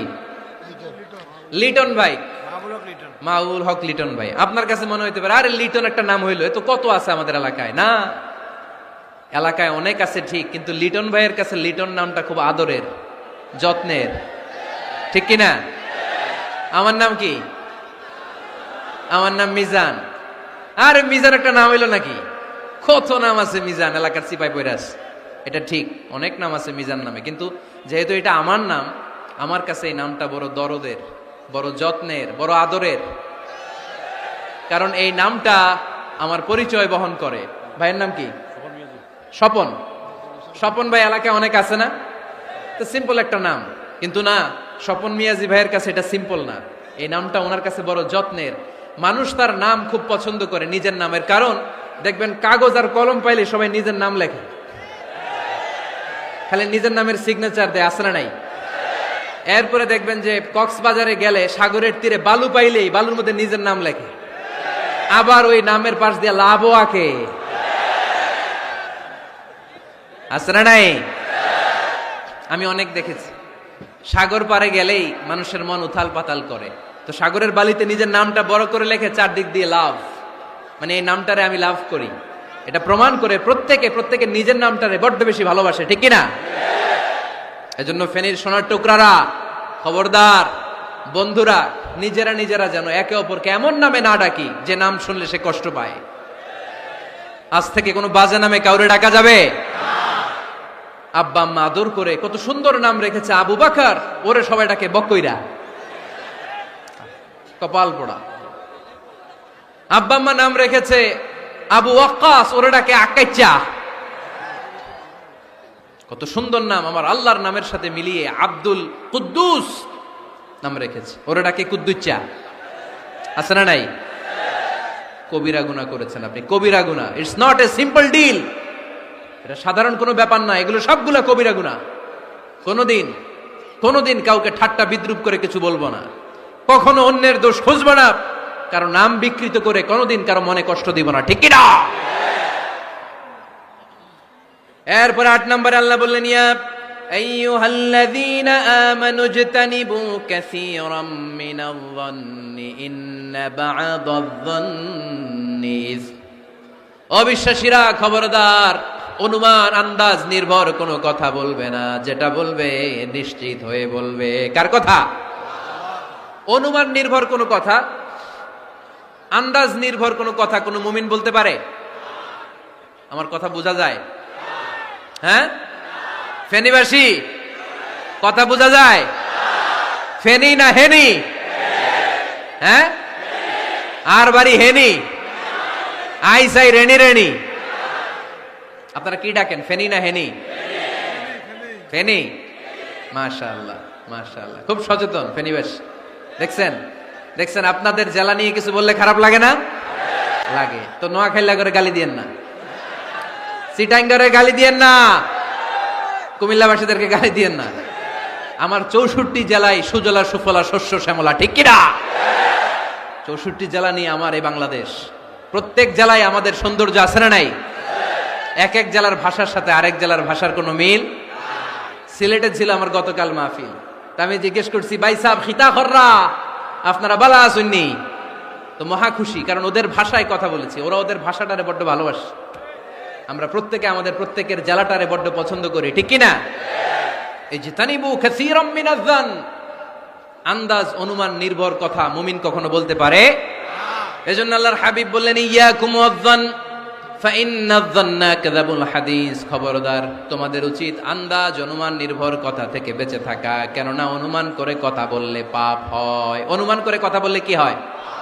আজকে থেকে আমার ফেনীর সোনার টুকরারা অনুমান করে আন্দাজে কোনো কথা বলবো আমরা? বলবো না। ধারণা করে কিছু বলবো না, আর ধারণা করলেও ভালো ধারণা করব। কি ধারণা? রাস্তা দুইটা, একটা পজিটিভ আর একটা নেগেটিভ। মুমিন পজিটিভ ধারণা করে, মুমিন কখনো নেগেটিভ ধারণা করে না। তাহলে কোন দিকে যাব, পজিটিভ না নেগেটিভ? আওয়াজ করে, পজিটিভ না নেগেটিভ? যারা মুনাফিক এরা ইয়াত্তাবিউনা ইল্লা যান ওয়া ইন্না যান্না লা ইউগনি মিনাল হাক্কি শাইআ। যারা মুনাফিক এরা আন্দাজ অনুমান নির্ভর মানুষের ব্যাপারে কথা বলে, আর আন্দাজ অনুমান কখনো সত্যের বিকল্প হতে পারে না। আন্দাজ অনুমান কখনো সত্যের বিকল্প হতে পারে? এজন্য দৃষ্টিভঙ্গি বদলান, জীবনকে বদলায় দিবে কে? আমরা কখনো কোনো নেগেটিভ কথা বলবো না, অলওয়েজ পজিটিভ। অলওয়েজ কি? এই যে আমার হাতে কি দেখা যায়? পানির বোতল, তাই না? এখানে অর্ধেক পানি ভরাস। কাউকে যদি প্রশ্ন করি, ভাই কি দেখতে পাচ্ছেন, একদল বলবে এখানে অর্ধেক বোতল খালি দেখা যায়। উত্তরটা সঠিক, আসলে বোতলের অর্ধেক খালি। আবার এদিকে আরেকজনকে বললাম, ভাই এখানে কি দেখা যায়, বলবে হুজুর বোতলের অর্ধেক পানি ভরা। এটাও সঠিক উত্তর। প্রথমটা ছিল নেগেটিভ উত্তর, দ্বিতীয়টা পজিটিভ উত্তর, ঠিক কিনা? যারা সবসময় নেগেটিভ চিন্তা করে এরা খালি জায়গাটা দেখছে যে পানি নাই, আর যারা সবসময় পজিটিভ চিন্তা করে এরা পানি যে ভর্তি অর্ধেক ওইটা দেখছে। আমরা নেগেটিভের দিকে যাব না, মুসলমান থাকবে সব সময় always positive. Come back positive, not go back negative. চিল্লায় বলতে হবে, ঠিক কিনা? কখনো আন্দাজ অনুমান নির্ভর আমরা কিছু বলবো না। 9 নাম্বার, একেবারে শেষের দিকে চলে আসছে। 9 নাম্বার, আল্লাহ বললেন খবরদার, ওয়ালা তাজাসসু, গোয়েন্দাগিরি করো না। গোয়েন্দাগিরি করা হারাম।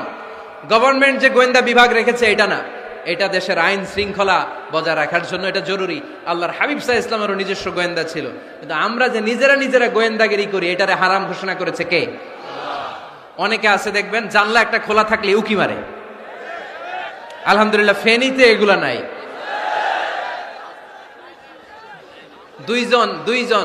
দুইজন ওদিকে কি যেন বলতেছে, উনি আড়ি পেতে কথা শুনে। আছে না নাই? ছিদ্র একটা থাকলে উকি মারে। আছে না নাই? খবরদার, ওয়ালা তাজাসসু, গোয়েন্দাগিরি করো না। কখনো কোনোদিন কারো পারমিশন ছাড়া মোবাইলের গ্যালারি চেক করবেন না। কখনো কারো পারমিশন ছাড়া তার ফেসবুকের মেসেঞ্জারে কে কার সাথে চ্যাটিং করেছে এটা করা যাবে না। কখনো কারো পারমিশন ছাড়া তার মেইলের ইনবক্স খুলে দেখা যাবে না। কখনো কারো পারমিশন ছাড়া কারো ব্যক্তিগত চিঠি পড়া যাবে না। দিস ইজ ইসলাম, এটাই ইসলাম। আমরা ইসলামরে শুধু নামাজ আর রোজা আর জিকির আর এই দাড়ির মধ্যে সীমাবদ্ধ করেছি। প্রত্যেকের একটা প্রাইভেসি আছে না নাই? Everyone has privacy and no one should interfere in his privacy or in her privacy. প্রত্যেকের একটা প্রাইভেসি আছে না নাই? মানুষ ছোট হলেও তার একটা সম্মান আছে না নাই? এজন্য ছোট্ট বাচ্চাদেরকে কখনো প্যান্ট খুলতে বলবেন না। অনেকে বলে, আরে ছোট মানুষ, খোল, আরে তুই খোল, এই খোল তো। আছে না নাই? ওরও প্রেস্টিজ আছে, ওরও সম্মান আছে। খবরদার, everyone has a personal space and no one should interfere someone's personal space. কারো পার্সোনাল স্পেসে যেন আমরা নাক না গলাই। অনেকের বদ স্বভাব ফ্যামিলি ম্যাটার নিয়ে, প্রাইভেট ম্যাটার নিয়ে কথা বলে। ভাই কি চাকরি করেন? সরকারি না বেসরকারি? সরকারি। বেতন কত? উনার বেতন কত? এটা দিয়ে আপনার কি লাভ? ঠিক কিনা? মানুষ একটা দেখলে, ভাই বয়স কত, ভাই বেতন কত? ফার্স্ট ইমপ্রেশনে, ফার্স্ট যখন আপনি কারোর সাথে দেখা করবেন, বেতন কত, বয়স কত, এগুলো জিজ্ঞেস করা যাবে? কেউ যখন কারো ঘনিষ্ঠ হয়, বন্ধুতে রূপান্তরিত হয়, তখন এই কথাগুলো। কিন্তু শুরুতেই প্রাইভেট ম্যাটার নিয়ে, পার্সোনাল ম্যাটার নিয়ে খোঁচাখুচি করা যাবে। ওয়ালা তাজাসসু, গোয়েন্দাগিরি করো না। গোয়েন্দাগিরি করাকে হারাম ঘোষণা করেছে কে? শেষ কথা বলি, 10 নম্বরে আল্লাহ বললেন, 10 নম্বরে রব্বুল আলামিন বললেন, ওয়ালা ইয়াগতাব বা'দুকুম বা'দা আইয়ুহিব্বু আহাদুকুম আইয়াকুলা লাহমা আখিহি মাইতান ফাকারিহতুম। খবরদার, কেউ কারো গীবত করো না। কি করো না? গীবত করো না। এই উঠতেছে কে? বসেন, এখনই কথা শেষ হবে, একসাথে উঠবো। বসেন, আমার দিকে তাকান, আওয়াজ বন্ধ করুন। একে অপরের গীবত করো না। ব্যাক বাইটিং, চুগলখড়ি, আলহামদুলিল্লাহ ফেনীতে এগুলা নাই। আহা, চায়ের দোকানে বসে এর কথা ওর কানে, ওর কথা ওর কানে বইলা সমাজে একটা গিরিঙ্গি লাগায়, আছে না নাই? আল্লাহর হাবিব বললেন, আতাদরুনা মাল গীবা, গীবত কারে বলে জানো নাকি? সাহাবীরা বললেন, আল্লাহু ওয়া রাসূলুহু আ'লামু, আল্লাহ আল্লাহর রাসূল ভালো জানেন। বিশ্বনবী বললেন, যিকরুকা আখাকা বিমা ইয়াকরাহু, তোমার কোনো ভাইয়ের অনুপস্থিতিতে তার ব্যাপারে এমন কোনো কথা বলা যেই কথা শুনলে সে মনে কষ্ট পাবে। গীবত কারে বলে বুঝছেন? আপনার ভাইয়ের অনুপস্থিতিতে আপনার ভাইয়ের ব্যাপারে এমন কোনো কথা বললেন যেটা শুনলে সে মনে কষ্ট পাবে। এক সাহাবী বললেন, আফারাআইতা ইন কানা ফি আখি মা আকুল, নবী আমি আমার ভাইয়ের ব্যাপারে যেটা বলছি এটা যদি সত্যিই হয়, তার মধ্যে যদি আসলেই এই সমস্যা থাকে, তাইলে? আল্লাহর হাবিব বললেন, আরে তাইলেই তো গীবত। আর যদি তোমার ভাইয়ের মধ্যে এই দোষ না থাকে, বানায় বলো, তাহলে এটা গীবত না, গীবতের চেয়ে ভয়ঙ্কর। ফাকাদ বাহাত্তাহু, এটার নাম বহতান আর মিথ্যা অপবাদ। চিল্লায় বলেন ঠিক কিনা? কোন মুমিন গীবত করতে পারে? গীবত করার মৃত ভাইয়ের পচা গোশত খাওয়ার সমান। কোন মুমিন কখনো গীবত করতে পারে? এখন হালাল পন্থায় গীবত চলে আমাদের দেশে। কিভাবে জানেন? কথা শুরু করে এইভাবে, কথা বললে তো গীবত হয়ে যায়, বললে তো গীবত হয়ে যায়, তারপরেও বলি একটু, আছে না নাই? হালাল পন্থায় গীবত কি কমু ভাইজান, বললে তো গীবত হয়ে যায়। হালাল করতেছে এটা, হালাল হালাল হালাল না, বললে যদি গীবত হয়ে যায় তো বলবেন কেন? থামেন। কোন মুমিন কখনো গীবত করতে পারে? মেরাজের রাতে আল্লাহর হাবিব সাল্লাল্লাহু আলাইহি ওয়াসাল্লাম দেখলেন কিছু লোক, লাহুম আযফারুম মিন নুহাস, তামার আগুন দিয়ে নখ বানানো, নখর ধারালো, ইয়াখদাশুনা বিহি উজুহাহুম ওয়া সুদুরাহুম, তারা তাদের নখ দিয়ে জাহান্নামে নিজের গালের গোশতগুলো, বুকের গোশতগুলো ছিঁড়ে ছিঁড়ে খাচ্ছে, আর তাদের ব্যথা যন্ত্রণা দেখে পুরো জাহান্নামের অন্য লোকরা থারথার করে কাঁপছে। আল্লাহর হাবিব বললেন, ইয়া জিবরিল মান হুম মান হাউলা, এরা কারা? সাইয়েদনা জিবরিল বললেন, হুম আহলুল গীবাতি মিন উম্মাতিক, এরা আপনার উম্মতের মধ্যে চায়ের দোকানে বসে বসে যারা গীবত করেছিল তারা। এজন্য কোন মুমিন গীবত করতে পারবে না। অন্যের গীবত আমরা করব না, দোষ খুঁজলে নিজের দোষ খুঁজবো। এই 10টা গাইডলাইন এই ফেনী জেলায় যদি কালকে থেকে ইমপ্লিমেন্ট হয়, আপনাদের কি মনে হয় ফেনীর কোন এলাকাতে, কোন থানাতে মারামারি, বিশৃঙ্খলা এগুলো থাকবে? থাকবে? সব শেষে আল্লাহ তাআলা আমাদেরকে ঐক্যবদ্ধ হওয়ার কথা বললেন। আল্লাহ 5 বার বিশ্বাসীদেরকে ডাক দিলেন, 6ষ্ঠবারে আল্লাহ দুনিয়ার সবাইরে ডাক দিলেন, আস্তিক নাস্তিক হিন্দু বৌদ্ধ এদেরকে ডেকে আল্লাহ শেষ করলেন। শেষ কথা শুনতে মনে চায়? এতক্ষণ আল্লাহ বলছে ইয়া আইয়ুহাল্লাযীনা আমানু, এর মানে কি? ওহে ঈমানদারগণ। এবার আল্লাহ ডাক দিছে ইয়া আইয়ুহান নাস। এবার আল্লাহ কি বলে ডাক দিছে? আওয়াজ করে বলতে হবে, কি বলে?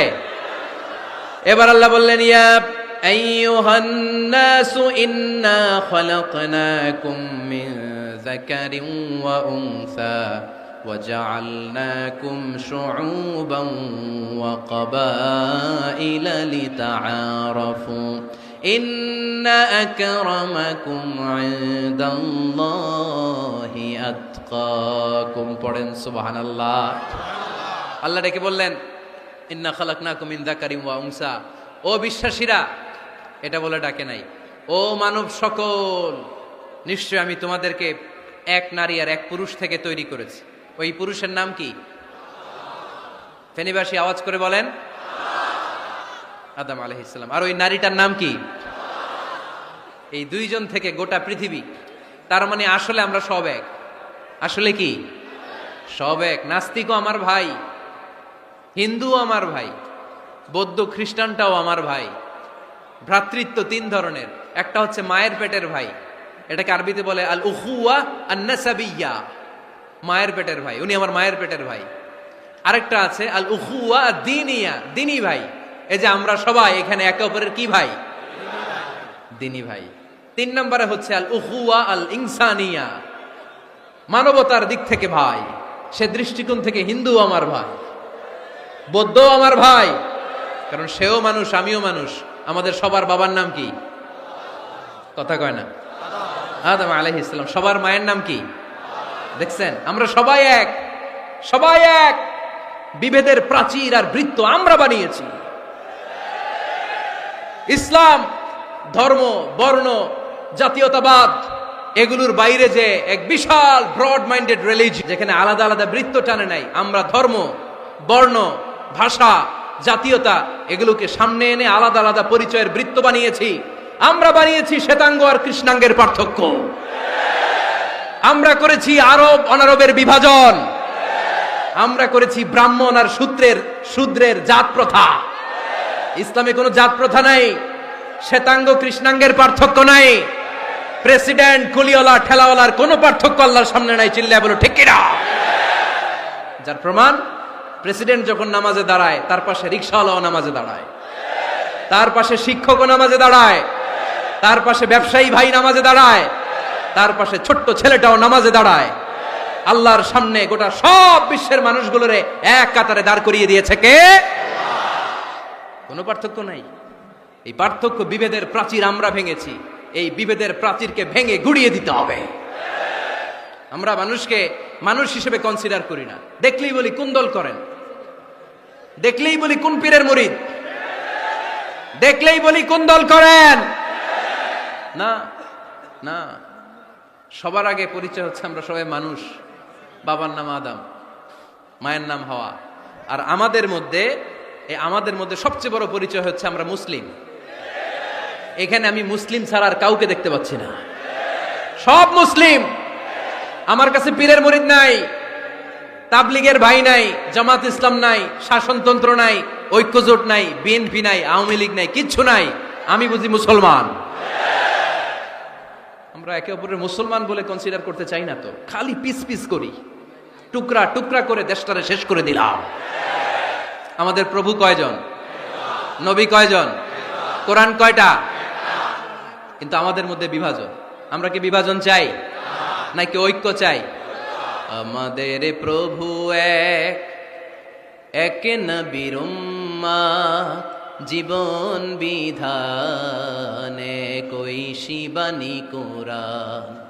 তবে কেন এক নও হে মুসলমান, এক হও করিয়া আহ্বান। পড়েন আমিন। বাইতুল্লাহ এক, মদিনা শরীফ এক, উহুদ পাহাড় এক, বদরের মাঠ এক। ঠিক কিনা? একটা তো জীবন আর মরণ যে একটাই, এক সাথে মিলে মিশে একটাই প্রাণ। তবে কেন এক নও হে মুসলমান, এক হও করিয়া আহ্বান। পড়েন আমিন। বিভেদের প্রাচীর আর দেয়ালকে ভেঙে দেওয়ার জন্য এই যুবক ছেলেগুলাই যথেষ্ট। ঠিক কিনা? আমার বাংলাদেশকে মাদক মুক্ত করার জন্য, ইফটিজিং মুক্ত করার জন্য, সুদ মুক্ত করার জন্য, যৌতুক মুক্ত করার জন্য আমার ফেনীর কলিজার টুকরা যুবকেরাই যথেষ্ট। অনেক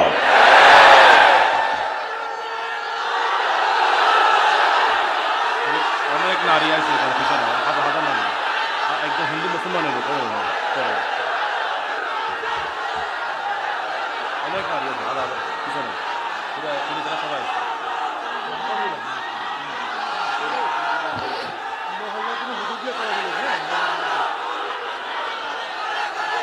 মাশাআল্লাহ, মাশাআল্লাহ, মাশাআল্লাহ। আমরা আসলে বিভেদের প্রাচীর তৈরি করতে চাই না। ঐক্যের কথা শুনলে আমরা, আমাদের সবচেয়ে বড় পরিচয় মুসলিম, এটা শুনলেই আপনাদের মধ্যে যে উচ্ছ্বাস আর উদ্দীপনা, এটাই প্রমাণ করে ভেদাভেদ কখনো জনগণ চায় না। মুসলিম তৌহিদি জনতার হৃদয়ের ভেতরে ভেদাভেদ নাই। হিংসা নাই, বিদ্বেষ নাই। আমাদের আসল পুঁজি ভালোবাসা। আমাদের আসল পুঁজি কি? এই ভালোবাসা দিয়ে আমরা বিশ্ব জয় করতে চাই, ঠিক কিনা? পারা যাবে মুসলমান? আর যে 10টা গাইডলাইন, 10টা মেসেজ আজকে শেয়ার করলাম, এগুলো মানা যাবে তো? অনেক বোনেরা এসেছে, আমার বোনেরা, আমি তো দেখতে পাচ্ছি একেবারে ওই রাস্তা পর্যন্ত, এইদিকে অনেক পেছন পর্যন্ত, এদিকে অনেক ভাইরা, বিশাল জনসমুদ্রের আজকের এই আয়োজন। স্কুল মাঠ পুরোটাতে মহিলারা বসেছে। নারীদের জন্য একটাই কথা, 5 ওয়াক্ত সালাত জামাতের সাথে পড়বেন, রমাদানের রোজা রাখবেন, নিজের লজ্জাস্থানের হেফাজত করবেন, স্বামীর আনুগত্য করবেন। এই 4টা কাজ কোনো নারী করলে ওই নারীর জন্য 8টা জান্নাতের দরজা খুলে দিবে কে? আমাদের বোনগুলোকে আল্লাহ তুমি কবুল করো। আমার কলিজার টুকরা ফেনীর যুবক ছেলেদেরকে আল্লাহ তুমি সাইয়েদনা ওমরে ফারুকের মতো কবুল করো, সাইয়েদনা হামজার মতো তুমি কবুল করো, খাব্বাব খুবাইবের মতো ইসলামের বীর সেনানী হিসেবে কবুল করে নাও। আজকের প্রোগ্রামের জন্য যারা কষ্ট করেছে আল্লাহ তুমি এই প্রোগ্রামটার আমাদের নাজাতের ওসিলা বানাও। আপনারা সবাই ভালো থাকবেন, সুস্থ থাকবেন, সুন্দর থাকবেন। ঐক্যের আহ্বান জানিয়ে এখানেই শেষ করছি। সংক্ষিপ্ত দোয়া হবে, একসাথে দোয়া করে বিদায়।